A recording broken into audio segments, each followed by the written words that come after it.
6 plus times 10 to the power of 4 divided by minus. That's not even a thing. Syntax error.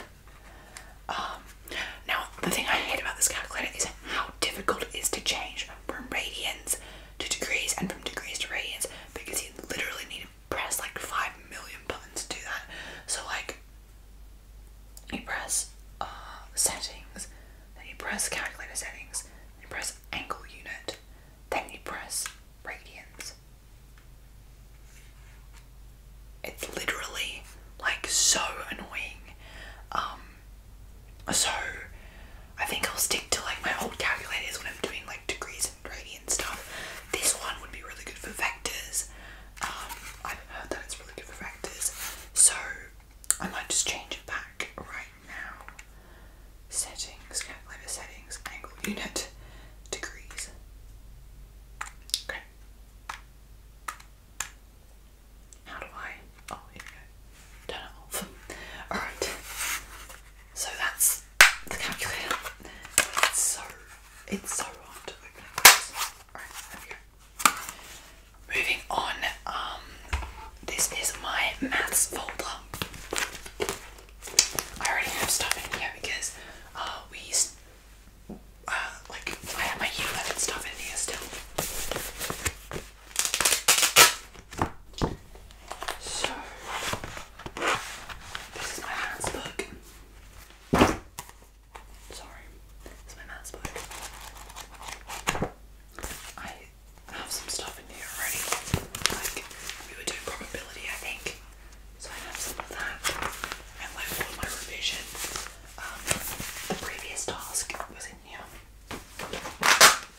And I have probability and discrete probability. So that's maths. I mean, yeah. Like, and this is the folder that I have. I had like a pink folder before, but that broke, so I had to get a new folder before year 11 even finished. So hopefully this will last me all the way to the end of next year. Alright, so moving on. This is my ginormous year 12 maths textbook. So this is the Mathematics Extension 1 Cambridge textbook. So yes, I am doing Extension 1, and it's literally so dang long. So I don't think there is like an online code version, but I haven't activated that yet, so I will do so once I get to year 12. But yeah, like, it's just very hefty and like long. So I'll read you guys the chapters. So we've got 1, sequences and series, mathematical induction, graphs and equations, curve sketching and using the derivative, integration, the exponential and logarithmic functions, the trigonometric functions, vectors, motion and rates, projectile motion, trigonometric equations, further calculus, differential equations, series and finance, displaying and interpreting data, continuous probability distributions, and finally binomial distributions. So quite a few things in this book that we have to cover in 4 terms. So we'll see how we go with it. Alright, so that is maths done. Maths, I think, is a relatively simple subject. You just have to learn it and then just do a lot of it and you're good at it. Alright, moving on, we are going to do English. So the first book that I got for English was Charles Dickens' Great Expectations. Now I genuinely don't want to break the spine for this yet because, you know, it's just such a beautiful book. I love the Penguin Classics. So I'm planning to read this in the December holidays because we only start studying and I think in like May or something next year. So I'm probably not going to read it very soon.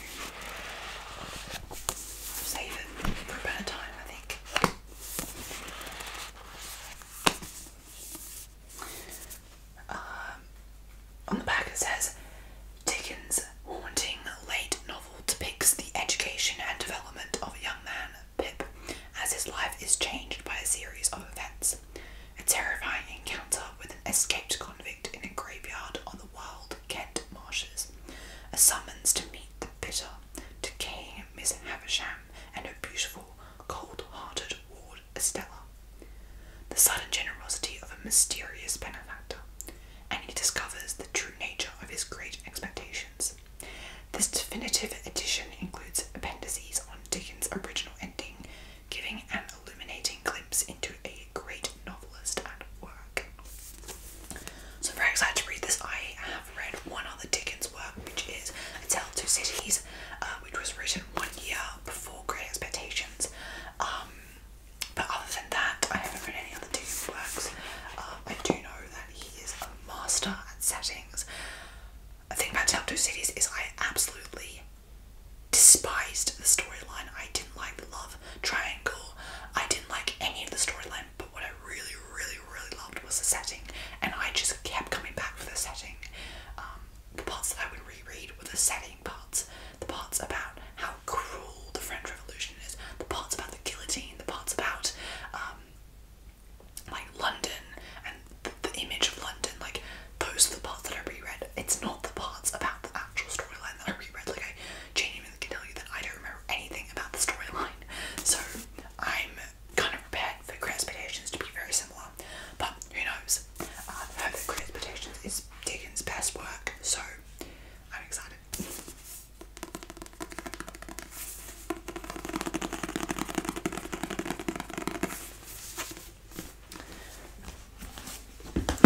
Okay, so the next thing that I have in English is the complete poems of John Keats. John Keats was a romantic, I think he was romantic poet, but more so in the Regency era, I would say. So it kind of overlaps between romantic, Regency and Victorian, but it's more so like Regency, I think. This edition has like a really shiny cover, which is cool. Again, I don't want to break the spine of this book. We're not studying this until like February of next year, so we'll see. But I mean, obviously we're not doing every single poem of John Keats, but I think we're doing pairing this with Bright Star, the film. So, you know, we'll probably do Bright Star, whatever that poem is called. There's one. Let me just try and find the name of it. Oh, I know what we're doing. We're doing La Belle Dame Sans Merci. There are a couple things we're doing. There's seven poems that we're doing. So I don't actually remember which one we're doing. But yeah, this is the back of it. It's quite pretty actually. I quite like this cover. I'm actually kind of excited to read this. So yeah, we'll see. Alright, so let's move on. So the final thing we have for English is The Merchant of Venice by William Shakespeare, obviously. Now I have already read most of this. Actually, I finished it just this morning, I think. And I think it's great. We studied Twelfth Night last year, this year rather, year 11,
is always like stats and examples, and anything in other colours. So I usually like to pair like opposite colours. So here I have this sort of like pinky orangey colour. I don't really know what you would call that. But that's just basically like any content and stuff that I want to know. Definitions I've highlighted and then also underlined. So I do that, and then stats are always in green, so it's just easier to find stuff. But yeah, sometimes I do purple, sometimes I do blue. It really depends on how I feel that day, but stats are always in green. So it's kind of the same thing. There's also what I really love is this video of like kelp forests around the world. So yeah, I think this is really interesting. I'm really excited to finish reading this. I know it sounds kind of crazy that I like reading, you know, stuff about kelp forests and stuff, but you can't do well at something unless you convince yourself that you like something, right? So that's why I'm reading this. Alright, moving on, we're going to do history. So this is the first history textbook. This is the first unit in history, and it is Power and Authority in the Modern World, from 1919 to 1946. So basically, from the end of World War I all the way to the end of World War II. Because in year 11 we did World War I, and then now we're basically doing everything that comes after World War I. So like the rise of Hitler, World War II, things like that. So we've done a little bit of this. The only thing we've done is the Treaty of Versailles and the other treaties signed at the Paris Peace Conference. But really, there's not much.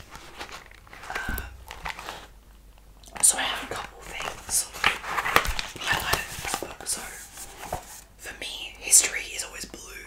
So I have some. These are like historian sort of views on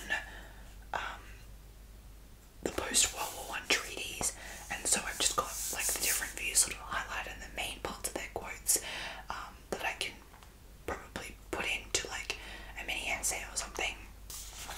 I've got those highlighted. This is great. The only thing I hate about this book is poorly like developed. It's literally just binded by this, and the pages are so thin that literally you feel like rip the pages out. And it was expensive as well compared to this geo booklet that my teacher gave us for free. This is like better quality than this. So that's just one thing that concerns me with this book, is that I'm so scared that I'm actually just gonna like ruin the book or something stupid like that. Love history. Alright, moving on. There are 4 history textbooks, guys. So the next history textbook is my favorite, Russia and the Soviet Union. This is something I'm obsessed with. I've listened to multiple podcasts on Stalin and the Bolsheviks. I just love the Soviet Union, and also for some reason my school is literally the most communist school ever. We just love topics about communism for some reason. So yeah, this is Russia and the Soviet Union. I'm super excited for this topic. Super excited to learn about Stalin. I really have nothing to say about this. Next we have conflict in Indochina. So this is like 1954 to 1979. So this is like middle of the Cold War, but this is like on the other side, like on the Asian side. So you have like Vietnam, you have what else? Cambodia. Is Cambodia in this? I think Cambodia's in this. I think it's very, very interesting. Very excited to do this topic as well. I think the proxy wars that come out of World War II are so much more interesting than World War II itself. World War II is great, but the proxy wars are just 10 times better to learn about. And the final topic that we're doing history is the American Civil Rights Movement. This is significantly thinner than all the other textbooks that I have, but this will also be quite interesting. This is our national studies unit, I think. Oh no, maybe that's Stalin. I'm not sure. But yeah, so this is like Rosa Parks and what was that high school called? Little Rock High School or something like that. So that's all of that. Martin Luther King, I think, is also in this. So yeah, this will be interesting as well. I have to say, like, just general American history isn't usually my favourite, but this is pretty interesting, and I remember like doing some of this in year 9 as well, and yeah, that was really fun, so excited as well. Okay, so I thought I might show you guys also my history folder. So I did get a new history folder, so I've got one of these like binder folders where you can kind of put like slots of paper in and stuff. So I've got that, and I've got like my book in here as well. So this is the front of my history folder, and I have a meme here that says shooting. So this is, you know, like the weekend like meme. So I have that Stalin's face on it. So I've got shooting stars, shooting czars. If you get the joke, you get the joke. But basically, the czars were like the Russian royal family, I guess, who basically were completely like executed. They were executed in 1917, I think, and then Stalin after that sort of took over.